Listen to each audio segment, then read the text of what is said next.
Hello and welcome to another video, and this is The Cut episode 5. Now it's been 4 days since the 25,000 calorie challenge, and in today's video I'm going to talk about how that affected me in terms of body weight, how it affected me in terms of my physique, and then just generally how the cut is going. So, let's go.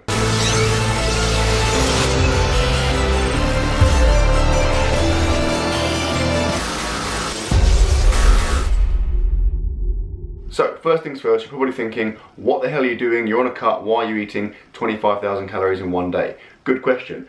Basically, if you watch my videos from last week, you'll be fully aware that I lost a lot of weight in a very short space of time. Definitely a lot faster than I was planning to. And so I did want to rectify things a little bit and try and level it out a little bit. And effectively teach my body a lesson for losing weight too quickly. So I thought I'd punish it by eating 25,000 calories in one day.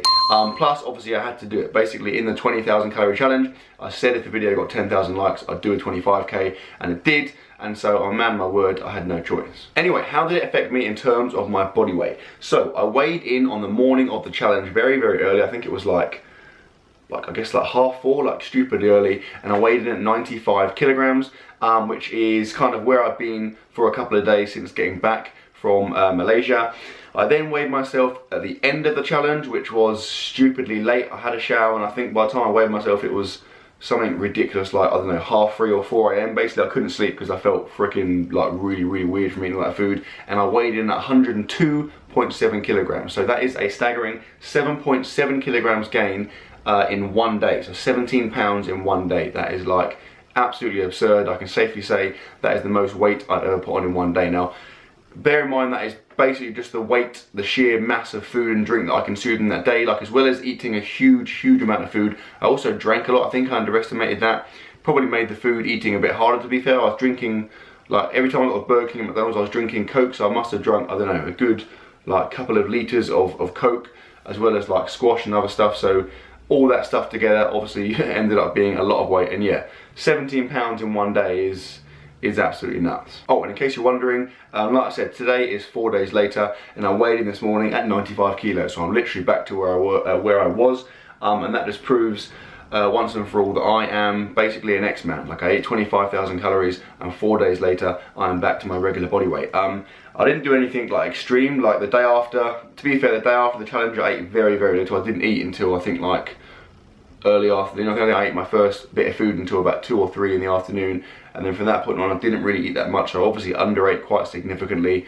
The next day, didn't eat a huge amount. Next day, back to normal, and today obviously I'm just completely back to normal. And like I said, in terms of body weight, I'm back where I was. And the exciting bit, the bit you've been waiting for, the bit you saw obviously in the thumbnail, is my physique. So again, as I did last challenge, I got a little clip of myself first thing in the morning after I weighed myself. Felt pretty good, was looking fairly shredded, I feel like, by my standards. And then again that evening, so after the weigh-in, again at stupid o'clock, I got another clip of myself, and it was a different story. It is definitely, I can confirm, the most bloated I've ever been in my entire life. Like, I thought I was bloated after the 20k challenge. This was a whole new level.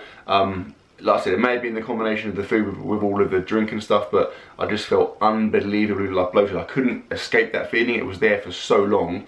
I just felt absolutely horrendous. Didn't look great either. And then the next day, I mean, I felt a lot better. Like, I only slept for maybe 4 or 5 hours that night because I went to bed so late, but I felt like a lot better in the morning. And then by the next day, I just felt back to normal. My physique was pretty much back to normal as well. Right, moving on to my diet. So it is starting to get harder for the first time. It is starting to get a little bit hard. So I'm sure a lot of you out there are probably really enjoying the fact that I'm starting to find my diet a little bit hard, because I know I've been eating a lot of food for a long time, and you guys obviously, a lot of you cut for a long time, and so you hate me for that. It is starting to get hard, don't worry, it's starting to suck for me as well. So basically, I am competing, like I said in the last couple of videos ago, I'm competing in a couple of weeks, because, or not even that, like a week and a bit, because I need to get a qualifying standard for the British Champs, and I just thought I'd get it out of the way. But what it means is that I'm having to rush my weight drop. So obviously the 25,000 calorie challenge didn't help. I did make that before I made the decision to compete, by the way, which is why, because obviously I wouldn't have done that otherwise, because it's not really conducive to losing weight. But yeah, I am kind of hovering now around 95 kilos. Obviously I need to be down to 93 kilos for the competition. I'm planning to do a water cut. I'll talk more about that in another video, but that should hopefully get me at least a kilo or two, but to be safe I need to lose a little bit more weight. And so yeah, I'm having to restrict my diet for the most I ever have, or the most I have for a long time anyway. And although I liked it at first because it was, you know, it was a nice relief, now I'm over not eating and I'm starting to crave food and starting to want food. Like even today at work, I really wanted to eat crap and I had to like forcibly stop myself from doing it because I know that I need to make sure I'm in that 93 kilo class for the competition. And finally, in terms of training, so I actually trained like fairly well this week. I'm still not feeling great. I'm definitely not feeling where I was before the holiday in terms of my strength levels, but to be fair, it's quite hard to gauge how much the weight loss has affected me, because obviously having 2.5 weeks of training was going to hit me hard anyway, so I would have been feeling weak. I just think probably I'm a bit weaker than I would have been. Squats and bench press. Squats are starting to feel okay, to be fair. I'm not feeling too bad. The bench press, not as good, but still okay. Deadlift, like I said before, is the one where it's really hitting me. My deadlift at the moment absolutely sucks.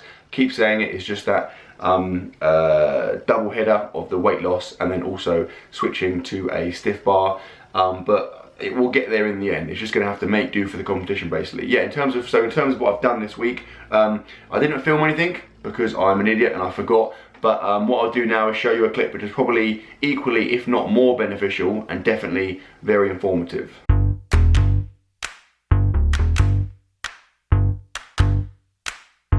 Yeah, so I think that covers most things. On Monday I did some heavy triples. I say heavy triples, heavy by my current standards. For squats I did multiple triples at 210 kilograms, bench press 140 kilograms, same thing, multiple triples, and then deadlift a paltry 230 kilograms. So yeah, I'm not, like I said, compared to where I was, I feel very weak. I'm confident that given time to adapt to the new weight and just get back into things after that break, I think I'll be feeling good. Basically the plan is I'm running like a mini training cycle before this competition, because in terms of the time from getting back from holiday to competing is only 3 weeks, so it's not long enough to do anything major. There's no point in doing masses of volume, so I basically ease myself in the first week, and then it's just going to be a case of getting some intensity. The main focus is on intensity because I want to be ready to lift something not, you know, embarrassing at the competition. And then when the competition is done, I will probably have a week where I just kind of eat a bit more food, relax a bit, just keep the training going, and then I'll jump straight back into a proper training cycle. And it will just be a case of, I think I'll have about 5 to 6 months before the British Championships. It will be a case of building and building and building and just looking to put a really good total together. I feel like, I mean, it may be ambitious, but I reckon I can get my squat and my bench press to where they were, if not heavier than they were at the heavier weight class. The deadlift's going to be the issue. I think it's very, very ambitious to say that I can achieve what I achieved with the deadlift bar, because like I said, A, it's a deadlift bar, and B, my stance is different and it's a stiff bar, so it is a big change. But I'd like to think I can get, you know, somewhere respectable, and obviously the plan is basically to put a big total together at the British Champs and really try and compete to be British champion, because that would be amazing. I know it's going to be hard. I think it's going to be hard to, because obviously over the next 5 months I'm going to have to hover around. I don't want to get really heavy, so I'm going to have to hover around, I guess, mid, maybe high 90 kilos, so that I'm kind of ready to drop down to 93 when it gets to the British Champs.